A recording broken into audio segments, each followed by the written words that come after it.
Welcome back to another episode of Viewer Discretion television podcast hosted by myself and David Dennis Jr., two people who have never, ever stolen breast milk from the NICU. We have a lot to talk. There was this one time. It's just like that was the part I laughed the loudest in the episode. So yeah. I mean, it was really funny. There between the boys and Euphoria, there were so many places for you to open the show with. I just had no clue where you were going. We're gonna continue recapping The Boys, a show that we love, and Euphoria, a show that we love to hate. Are we there? A show that exists. Is it? I think the thing I want to talk to you about with Euphoria is like, are we in fun hate watch territory or fun like this is like so bad it's good? Because I actually got there with The Idol. Did you watch that? I did not watch The Idol. I've seen so many clips of the Weeknd delivering lines that I feel like I saw enough. That show was like legitimately like so bad it was good. Yeah. It was horrible. Do not get me wrong, but we will get there. We're gonna start with The Boys. A show that similar to Euphoria has like gross out moments and extreme moments, but they're actually funny and well written for the most part. Yes. This is episode 3, which was called "Every One of You Sons of." It's an episode that's very much about fathers and sons and multiple planes. And, you know, it really just kind of reshuffles the characters. There's not like a ton of movement in this episode. We do get the reveal, two reveals at the beginning, though. One, Ryan Butcher. Yeah. Still out there. It opens with a bunch of Russian soldiers who think they're at like a CAA black site and get one of their soldiers tries to make a plea for his life by saying, "I have a family. I love Imagine Dragons," and then gets killed by Ryan Butcher, who is still out there, who's grown more powerful, who is in full teen mode. And then we see immediately that Soldier Boy is also fine. Yeah. Fine. Yeah. Looks fine too. Not even no boils on his side. I had convinced myself into your zombie theory. I was totally with it. I thought that they turn into zombies or something because of this, and we learned it's V1 is why he's alive. So. The thing about it, and it doesn't bother me really, but like I think this show it's a superhero show, so they can really say anything at any point and make anything true. Right. Anyone can live, anyone can die, anyone can be unkillable, anyone can gain powers, anyone can lose powers, whatnot. I will say, it does sort of reduce the stakes of certain things if people feel unkillable or if their invincibility is unclear in certain moments, right? I don't know. Did you we thought he was alive, so it's not a big deal. But it would have been kind of cool, I think, if the virus really was immediately effective for everyone. Yeah, or at least it debilitated him in some sort of way. You know, like I get, but I get Soldier Boy. I think they just like Soldier Boy as a character in the show, and it's very funny. Are having so much fun with him. Yeah, that is like let's not, because there is a world in which he survives in some sort of comatose state for like 3 weeks or something. They take him off the grid for an episode, but it was just kind of like, no, we just like this dude talking about, you know, dropping deuces on supermodels. Jensen Ackles, the actor, you can tell he's having like the time of his life playing him, and they give him just like bangers. And the sex scene with Firecracker later, you can just tell he's on the verge of laughter when he talks about her. But it is a funny scene, right? They reveal that he's alive, and Russia, they're not our enemy anymore. Yeah. Turns out Russia's not our enemy. The long lingering pose with Ronald Reagan into the Russia's not so bad. It's just great stuff. We talked about this in the first episode, but they engage with the real world in a way that is like, even though and some people say it's too on the nose in certain moments, but and we'll get to one of those, but crazy because it happens early. This one, you know, they're making this Russia joke. It's already they're commenting on things that have already been in the news. They're not predicting things that would happen, which happens later. But anyways, the reveal that Soldier Boy survived and that V1 is immune to the virus kind of kicks off the race on both the parts of the bad guys and the good guys. On the parts of the bad guys, Homelander wants to be, everybody wants V1, right? Mm-mm. Homelander wants V1 so that he can become invincible because he's got daddy issues, he's got mommy issues, and he's also got mortality issues. Yeah. And that's the thing that goes back to, several seasons ago. But meanwhile, the boys are, once they realize this, they lose the virus at one point. We'll get to that. But they also want to get to the original lab where V1 is created. It's the stuff between Homelander and Soldier Boy. It's funny. Yeah. That like there's some good lines, like when there's a moment I thought was interesting where Soldier Boy, who's like correctly upset because he thinks Homelander sent him to die, Right. basically he calls him the softest, wettest boy, and Yeah. he disowns him. But after Homelander reveals to the world that he's his dad, Yeah. You and I have talked a little bit about sort of like the interpersonal dynamics and how like the romantic plot lines don't do it for us. But this dynamic I find more interesting as like a catalyst for Homelander's actions, David. Yeah, I agree. And when he said softest, wettest boy, is there a scene that reminds you of? Is there something that came to mind for you? No. It reminded me of the end of Succession and Roy saying, "I am the eldest boy." Like that's what it reminded me of. And it's kind of like these similar moments of these dudes who have like nothing, right? These glass house guys, House of Cards type of dudes who really, when faced with their dad or the people who they want to impress, they got nothing. This is a dude who's just been soaking in breast milk, and his dad is just looking at him like, you're a disappointment. Like no matter, there's nothing you can do that could not be a disappointment. Yeah, it is certainly a thematic through line, and you could argue it is the theme of The Boys, which is superheroes ain't right. Yeah, and even the most powerful superhero, the guy who literally is unkillable, who's been buffed beyond recognition, is not only unhappy with himself, but increasingly other people are not impressed by him. Yeah. Going back to A-Train's death, which we loved, the way he laughed in Homelander's face, to now his own dad disowning him. I will note, though, that when Soldier Boy walks away, he does look a little bit unnerved by him, which is just kind of something to monitor, because the scene later when he's in bed with Firecracker, he mostly just talks about what a freak he is and how weirded out he is by him. Yeah, so and then there is a scene not long after that. Let's talk about this before we get to The Boys. This is what we were alluding to. Homelander, who is, just spiraling every episode. He gets rejected by dad, so he has a vision of mommy / wifey / Madeline from, what was her name, right? Madeline Sewell, the Elizabeth Shue's character from the Vought executive from the first season, who he ended up killing, who used to feed him. And it's pretty wild, the imagery that ensues. He imagines her as an AI-looking angel descending from heaven. I thought she was a Red Cross worker the whole time.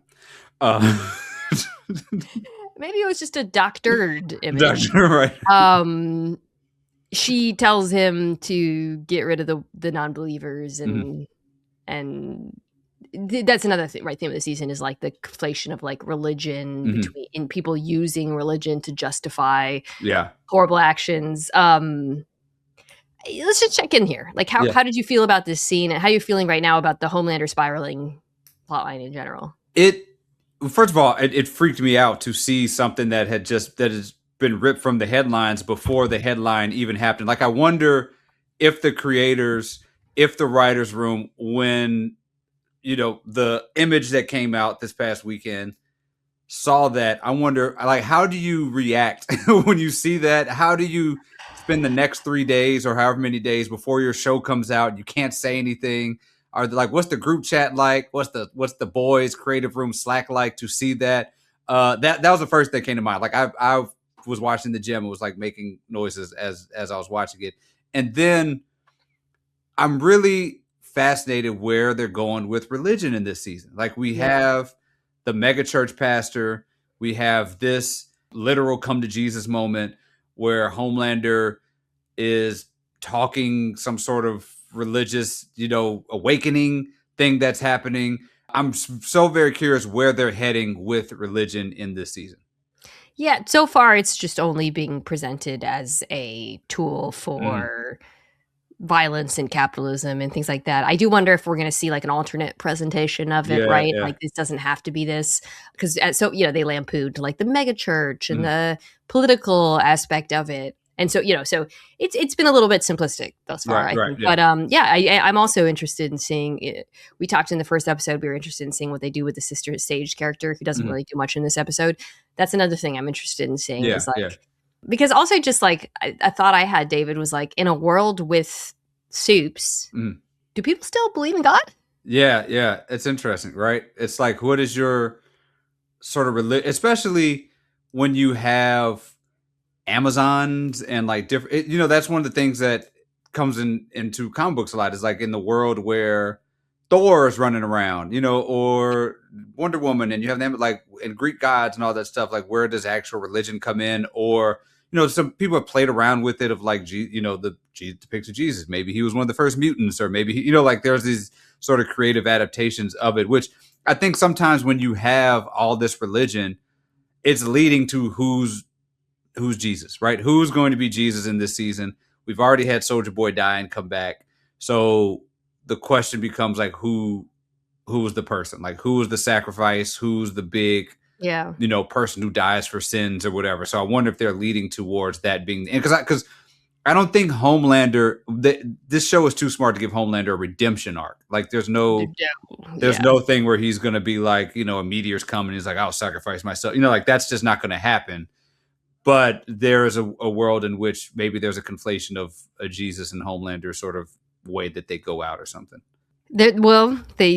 There is the idea that Ryan, who's Homelander's son, would sacrifice himself to kill Mhm. Homelander. I mean, what you're talking about, this idea of sacrifice, is Mhm. something that they're all reckoning with, right? Like, Right, right.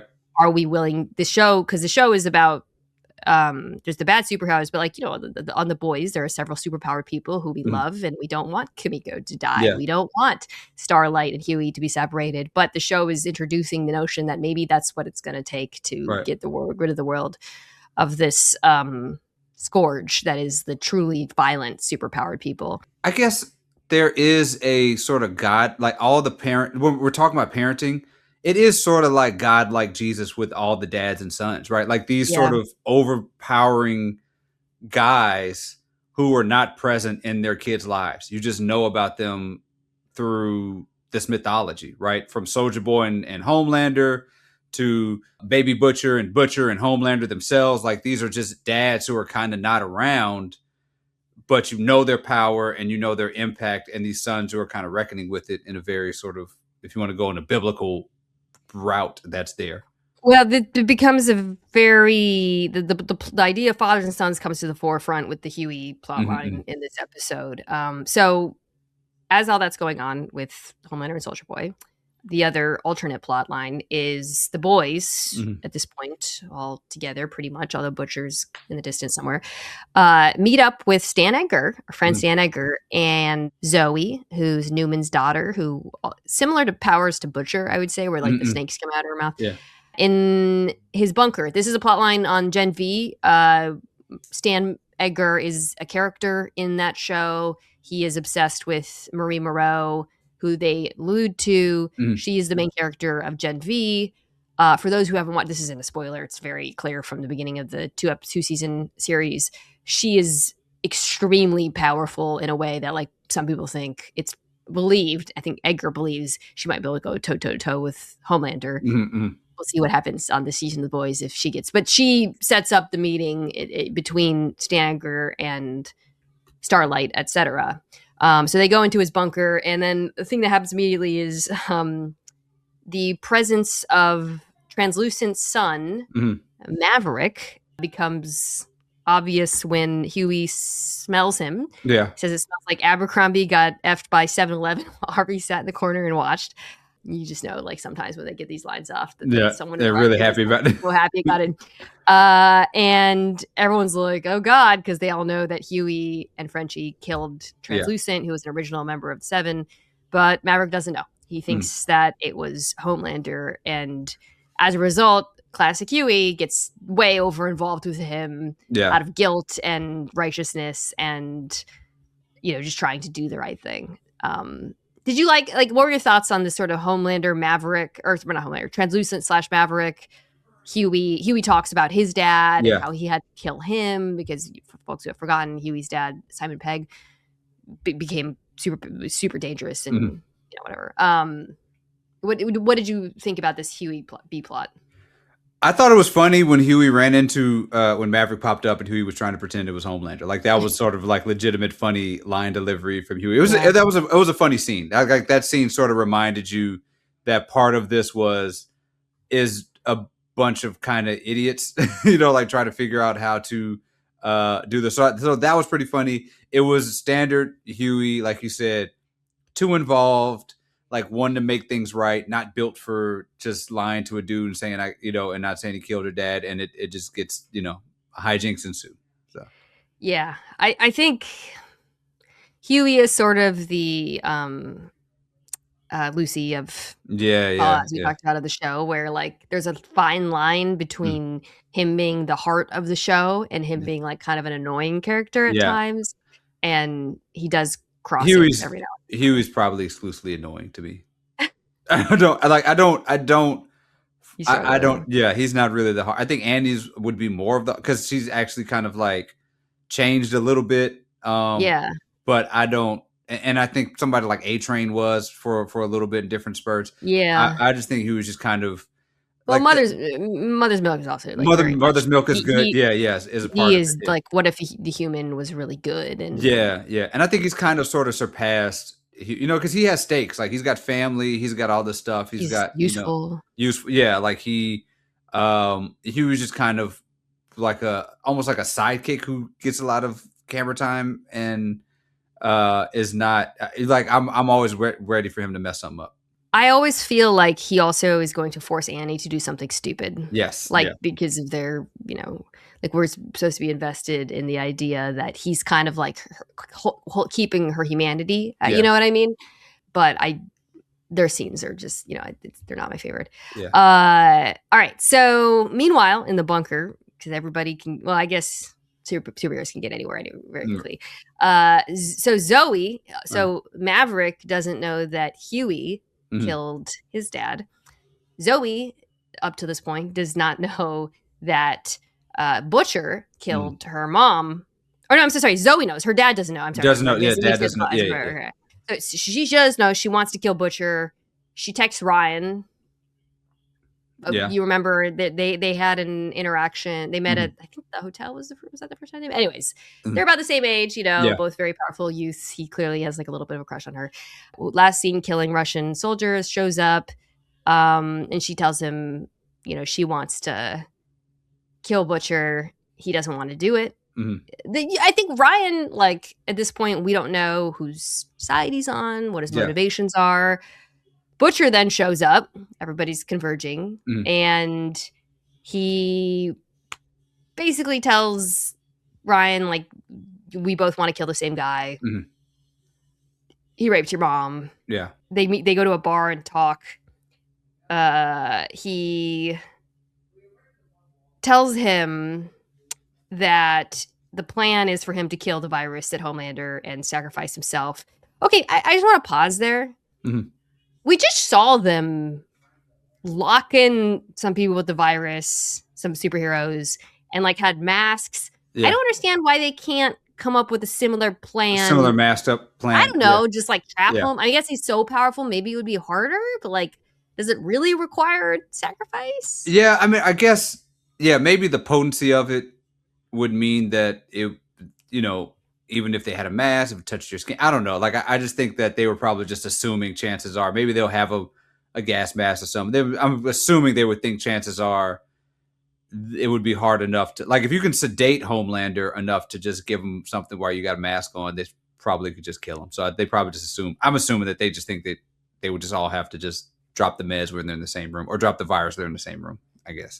I'm skipping ahead, but later when they find out that the scientist, and we'll talk about that in a second, and the daughter flee with the virus or whatever, Butcher then tells Ryan, that plan's out the window. And he says, I wrote this down, without that serum, you're another stupid kid on a suicide run. It really drives me crazy how Butcher can't just be normal in these situations. Like, he is like, there's no reason for him to be such a to him. Yeah. And it obviously drives him to do it.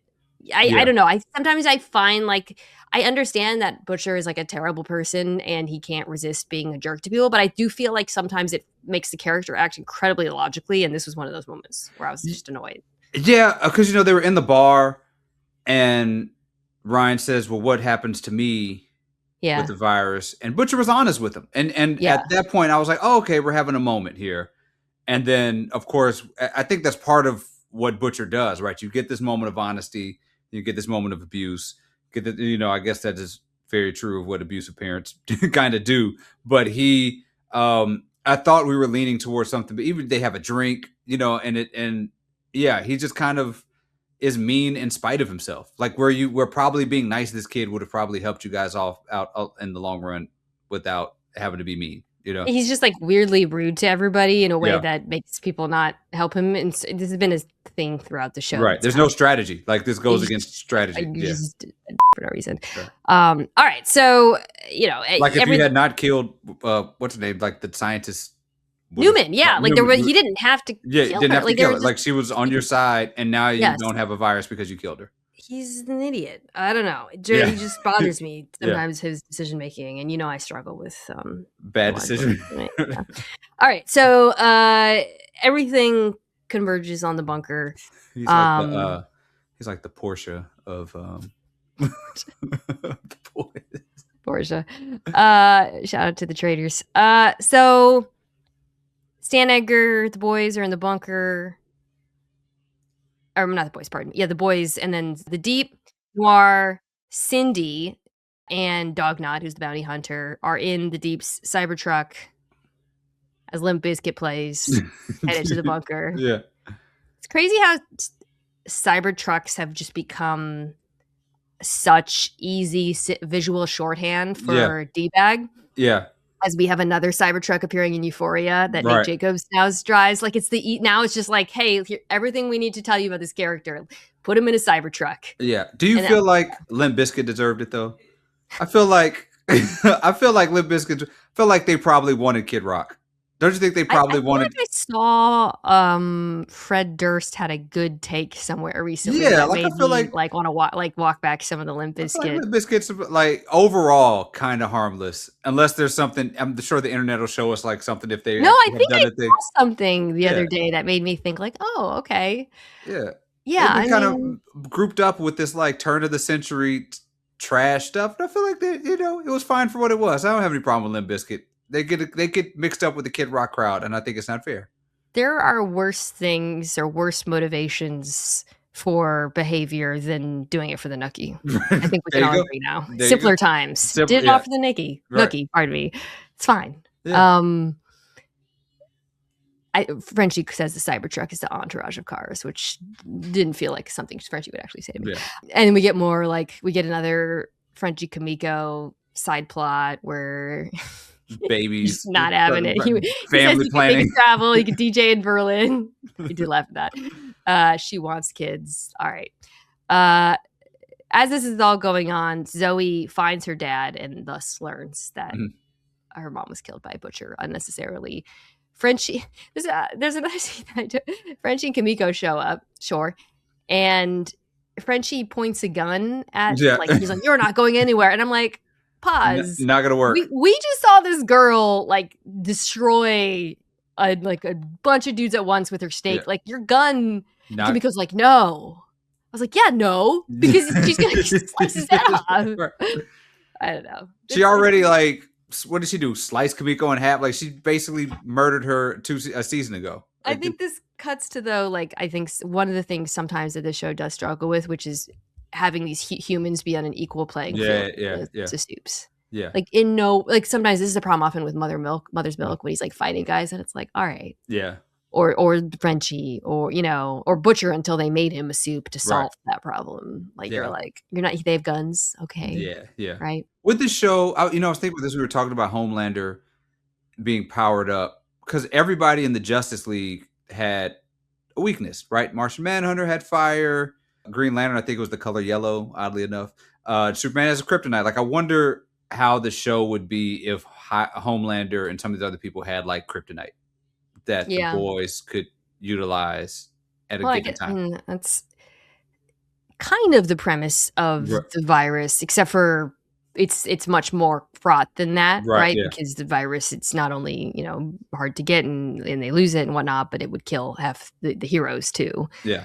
Which is an interesting, like it is legitimately, we talked about the moral side of that, it's interesting. But yeah, like I do think there's just certain soups where it's more glaring. Yeah. Like Homelander when he got in a fight, or not Homelander, Mother's Milk got in a fight with the giant penis guy. Yeah.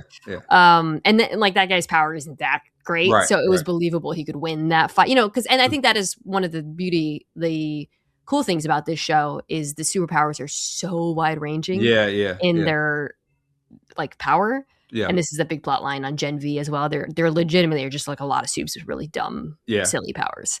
Yeah. But Newman's daughter is not one of them. Right. She would. scary. Yes. Which slight comic book recommendation. Top 10, which is like basically all the superheroes just moving to their own city, and a lot of people have dumb powers. It's like police. It's like basically Law and Order, whereas like a bunch of people are like the police force in this city where everybody has powers. It's really good. It's great. If you had a stupid, like maybe not useful power, what would it be? Instantaneous cinnamon rolls. Just like cinnamon rolls just pop out of my hand whenever I want. Just like whenever I want. It's like everybody's in a bad mood, or like Jimmy's sugar is low. Boop, cinnamon roll. Got you. Whatever you need. You answered that so quickly. That was actually a little weird how fast you. Sometimes you just sit around and wonder, sit around and think about certain things. How can I get cinnamon rolls quicker? I would love the power to point to anything made by AI and show the prompts instead. Let's type into make them. I don't know. It's a silly one. I'm going to keep thinking about it. I would love the power to make anyone on the internet who said anything, you immediately see their face. Boom. Like Okay. Yeah. Face. Yeah. So like if I could just go boom to like any troll and immediately their actual face would appear hovering over their thing. Yeah, that would enjoy that a lot. Okay. So back when you block somebody on the internet instantly, like the little plastic at the end of their shoelaces just falls off, so they can't like actually get their shoes together. It's a good one. That's a good one. Here's a power. I look at my phone, which is incredibly busted right now because I dropped it into my car while trying to get my kid's scooter out. What if you could point to anyone and immediately crack all of their devices? In 2026, that'd be pretty devastating. That's so mean. Imagine you're like in line at Disneyland and you just go whoosh, and everyone's like, my phone or something. That's like the meanest superpower I could think. Like just have Homelander snap my neck. Like I can't even imagine the process of like getting all my devices screens fixed at the same time. Yeah, I could. Don't do that. Every time my husband walks by, he acts like I have a gaping wound. You could put if they put you with that power in The Boys and did it, people would be like, I think the show's gone too far. They'd be like the show is taking it beyond the pale. This is just too much chaos and violence in one season of The Boys. The DQ milk was fine, but not the frozen post. All right. So there's a really good scene I want to talk about the bunker as they're kind of gearing up for this. They're trying to escape from the bunker. The other thing is like, okay, why are they so desperate to escape from the bunker? Because it's like the deep and noir and Cindy and like Starlight can beat them. Like it's always unclear to me like power levels who can beat who, and other than Homelander, which they're all correctly afraid of him. There's a scene between Mother's Milk and Stan Edgar that I think is a pretty important scene in terms of like the show and what it's trying to say. They are, because they're looking for like weaponry in their escape, and they find some cigars and they smoke the cigars. And Stan Edgar says he remembers Mother Milk's dad, who was trying to take down Vought.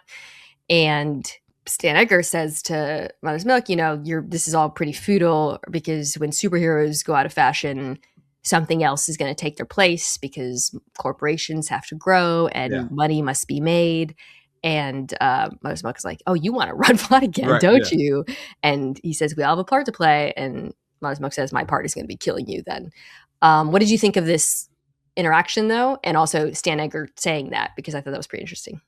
It's just a reminder that Giancarlo Esposito is in this show, and I don't like. He just did Gus Fring, and then it was just like, I'm just gonna do side quests and play kind of, because I was also thinking about the fact that he is such a varied, like, versatile actor, but he kind of gets in these like sort of, since Gus Fring, that's kind of what he's been. He played a Jedi, like it's just like this dude is just playing like just insane characters all the time. Professor Exum, please. But then like, it was just such good. It was just like really good acting in a really sort of potent moment in the middle of The Boys, which you kind of forget that these kind of scenes exist like this.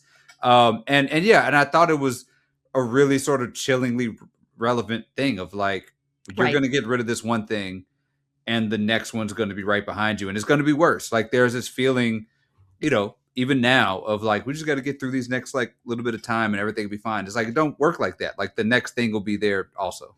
And that the thing that enables every villain, whatever form it takes, is money. Right, and that money will just flow into backing the next thing. And he is the face of that in this show, right? Because Homelander took over Vought. He got rid of him.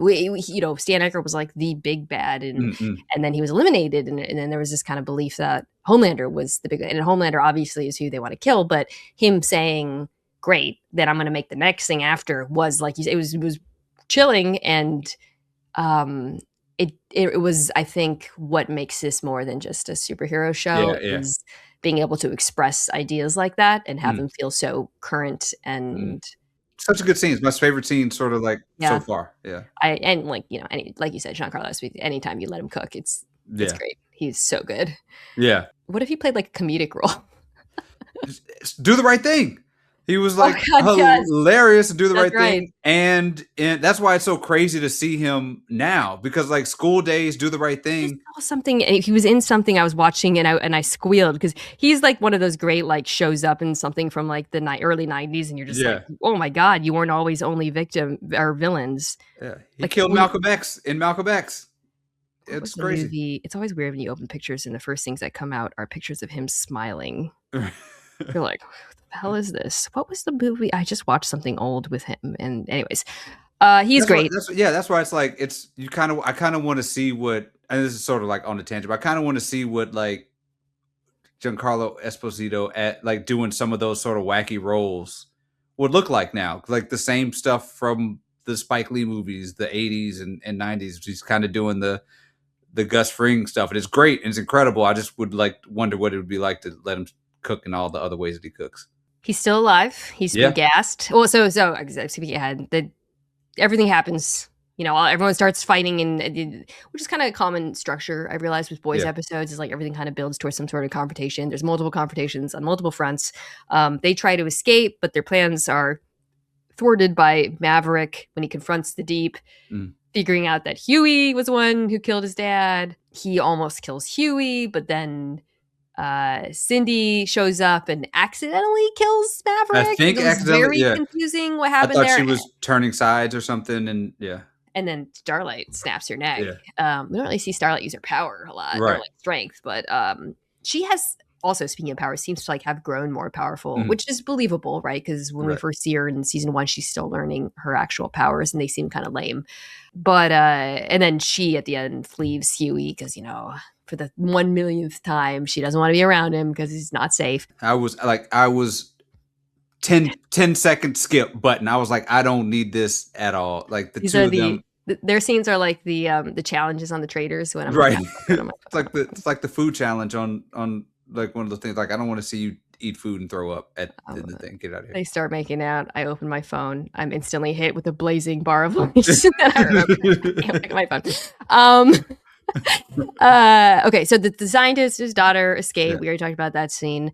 The Deep gases Stan Edgar and Noir and kicks Noir out of the Cybertruck, but because he wants to take the win and bring Stan Edgar back to Homelander at the end. And then the other thing that happens is Ryan, who's been who Butcher has pushed away for the 20th time, goes to fight Homelander. And we know how this is going to go because even though Ryan is becoming more powerful, he is not that powerful. Yeah.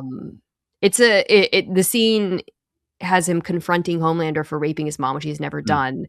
And he actually has the same it seems like Ryan has all the exact same powers as Homelander. They're just kind of not honed yet, but he senses his heart beating, which is the thing we know Homelander can do. And Homelander goes through all of the infuriating things that people say about when there's an allegation of rape or whatnot. She came on to me. Look what came out of it. My son, a blessing. And Ryan's not buying it. And then ultimately Homelander just starts beating the ever-loving SHIT out of him. Yeah. It would have been a more fraught scene for me if I actually believed that Homelander would be willing to kill Ryan, but I never once, David, felt like he was going to do it.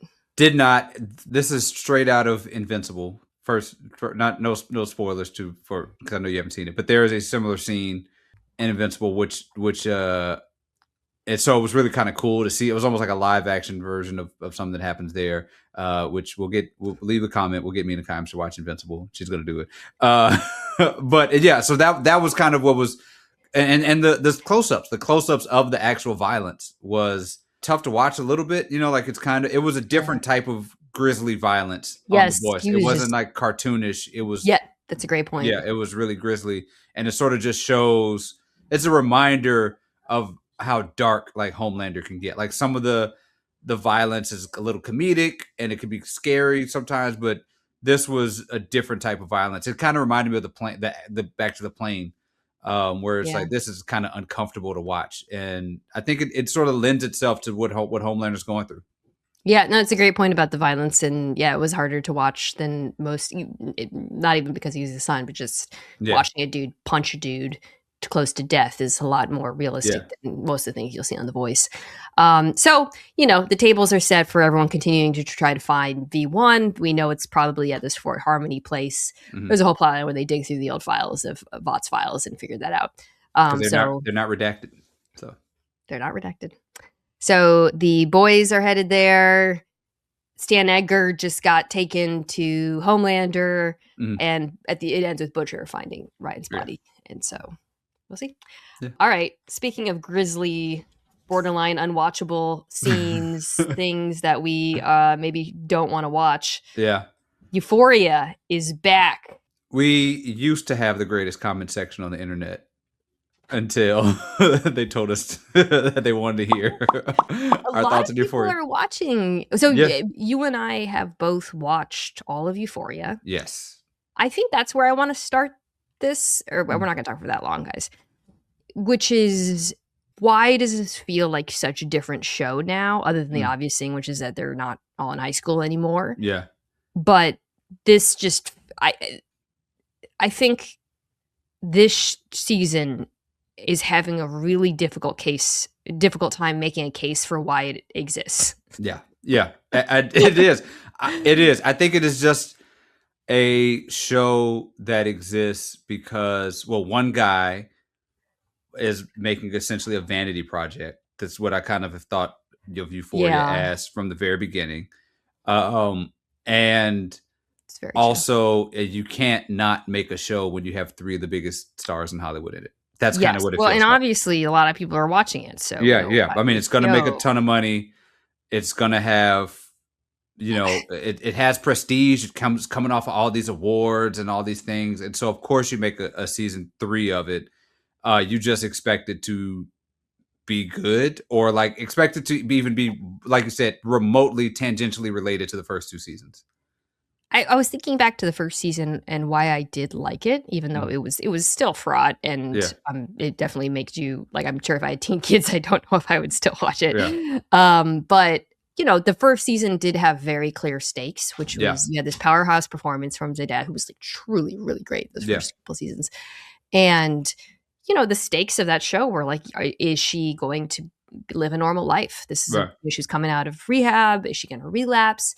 She's falling in love with making a friend, and that friend is also dealing with like danger and Jules. And the show, they were the heart of the show. Yeah. Jacob Elordi's character was like really dangerous feeling. Yeah. He was scary. He was truly scary. Yeah. And like, So there was stakes Yeah. those first few seasons. They sort of lost them as it went on. I genuinely don't know what the stakes of the show are anymore. Like, what do we Yeah. care about? What are we rooting for? Like, what do we want to happen other than like fan fiction of like seeing, like, when you think about it, like like this does just kind of feel like a fan fiction or fan Yeah. service, which is like, hey, all these characters you know and love, let's see what they're up to and if they still talk to each other. Okay. But I don't feel as if it's servicing the fan as much as servicing a creative who wants to shoot things that look cool to him. You Totally know, agree. like that. That's Yes. what it like. This like by the time season 2 ended, this felt like a high school film project that the guy got his super talented friend to be a part of. That's really what it. That's really what it felt like. It felt like Zendaya was, you Yeah. know, Mahomes when you are like leading your team to the Super Bowl and your wide receiver is leading the league in drops. Like, you know what I'm saying? Like you just like are cobbling together a Yeah. like run of like every like by the time the second season was wrapping up, it felt like it was Zendaya just covering up all of the bumps and like imperfections of The this show. the first 20 minutes just felt like a pale imitation of better Yeah. shows Yeah. and Yeah. movies that had Yeah. something to say, just like visually borrowing some of the imagery. And everyone's talked about it looks like Breaking Bad now. Right. But like, you know, what was the point of her Zendaya, you know, staying with that family Mhm. and like the difficulty of getting back with the drugs? Who cares? Yeah. I Who don't care. cares? I Yeah. don't like, why are we doing this other than because you wanted to just shoot these scenes and like Yeah. these visuals? Yeah, it just Just felt make like it almost like a music video. words right out of my mouth. I was about to say exactly that. Just shoot a music video. This feels Yeah. like something that was number 3 on TRL 25 years ago, when it was like, oh, Britney Spears being a little artsy with the video. You know, like that's kind of what it feels like because it doesn't have to make sense in a music Yeah. video. And you sometimes would get this when they were like music video directors who would make movies, like Belly. You know, like Yeah. it was just like it doesn't quite necessarily make sense. It just looks pretty. But this doesn't even like look that cool. It just kind of like it's 4K camera's cool, but I mean, I'm just not sure. It's like Even a like pretty looking some of the show. choices felt kind of silly. Like I know we talked about the Nate and the Cybertruck, but like their whole existence as like the vaguely right wing suburban Yeah. couple who suck. No one would. They wouldn't. A couple that age would never live in a house like that with Right. those types of furniture and candle. It just all felt really fake to me. And that plot line, I think, was the Nate and Sydney Sweeney's character Cassie, who wants to do OnlyFans, right, Right. to raise money to make $50,000 for their wedding. Okay, has been really defanged by how much they have changed Nate Jacobs' character. Yeah. Yeah. He was actually scary Yeah. in a way that I actually was like kind of like I was like, wow, Jacob Elordi, I was really impressed by, and I've seen him in other things. I think he's been pretty good.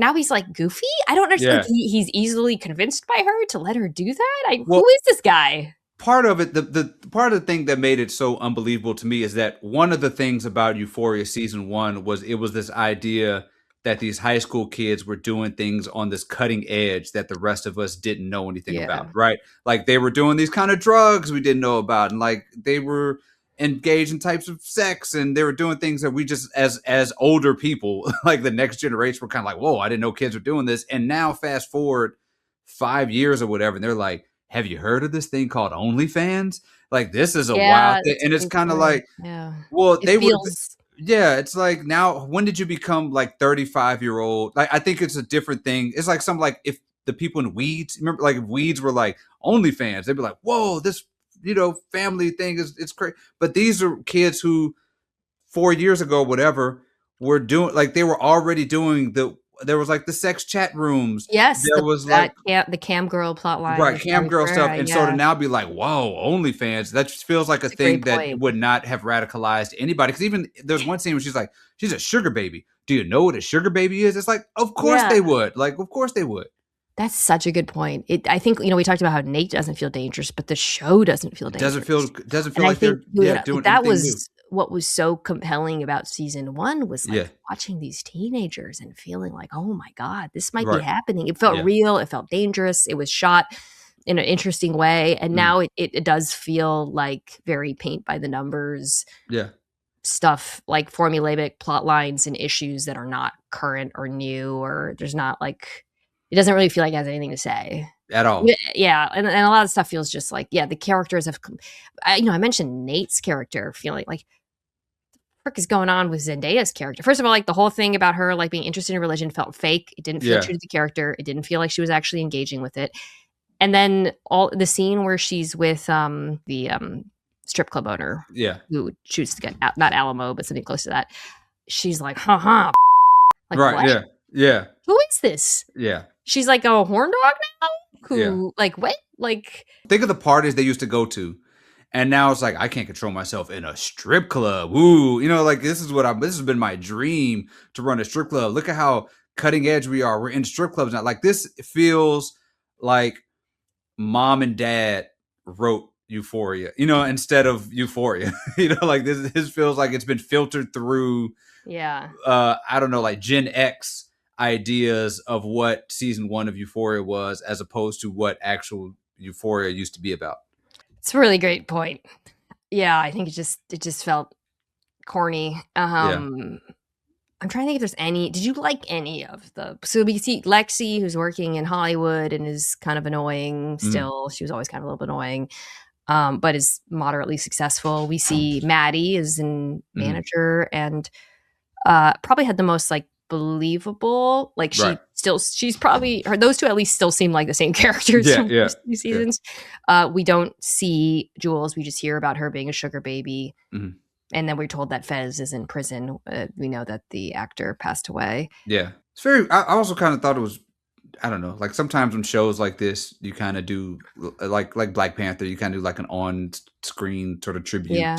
to the character, and kind of just pretending that he's just in jail. This was kind of a weird Yeah. way to write him off. Like especially after what had just transpired before, like at the end of Yeah. season 2. So You're not yeah. wrong.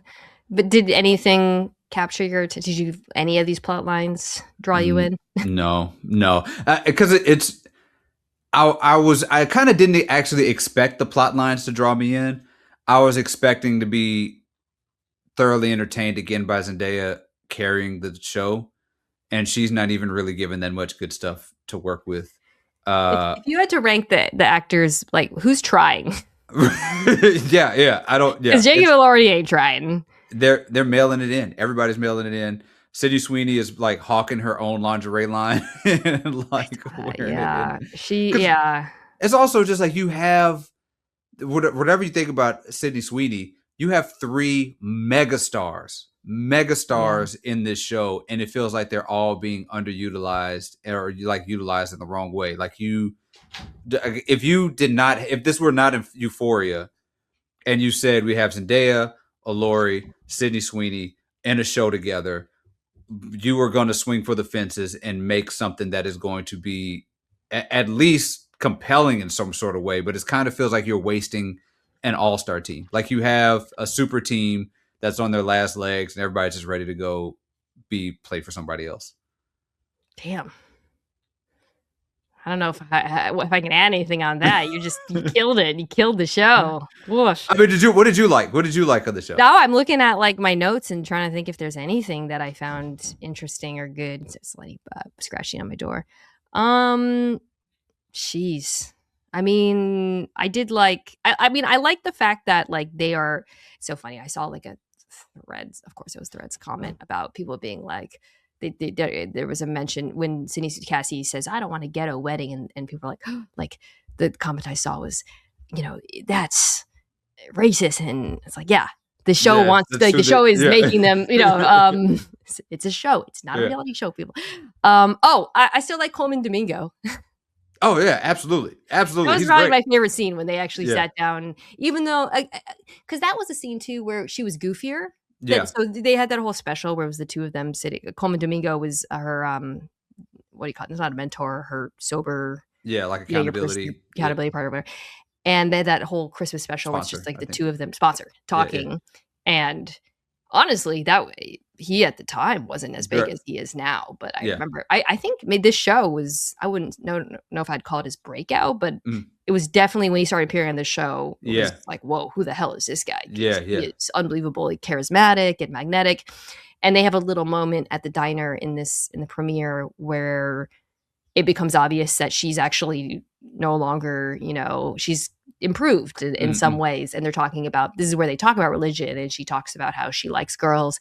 See, in that moment, she was still kind of goofier and happier, but it felt more like this is the same character when they were talking to each other. I was much more riveted by the way they were interacting with each other. It felt more real than anything else that happened in the episode. I'm with you. I think that those two together, I think Zendaya was kind of like showed up and was like, "Oh, Coleman, we're gonna do this. Let's have a good there's some good stuff. Let's try and make it happen." You know. All right. Well, and it's just two great actors just acting well in a scene. I mean, you could have given them anything to work with, and they're going to be great. Let us know in the comments. Can't wait for next week, guys. I mean, okay, straight up, are you going to keep watching this show? Forget about the recaps. I think we're here now. You know, we're here now.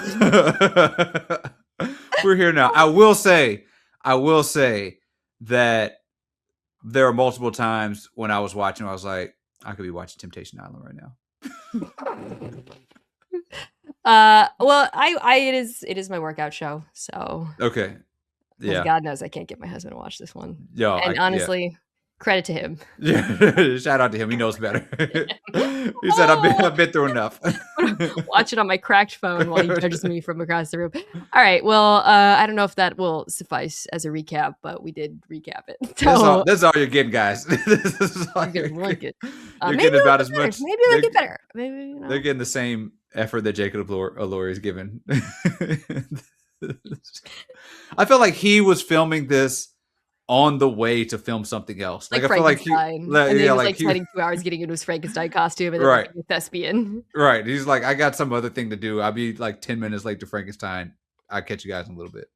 You can just tell he hates himself every time he says Sunsettlers. Or whatever that's called. All right. Euphoria. It's back. It's back.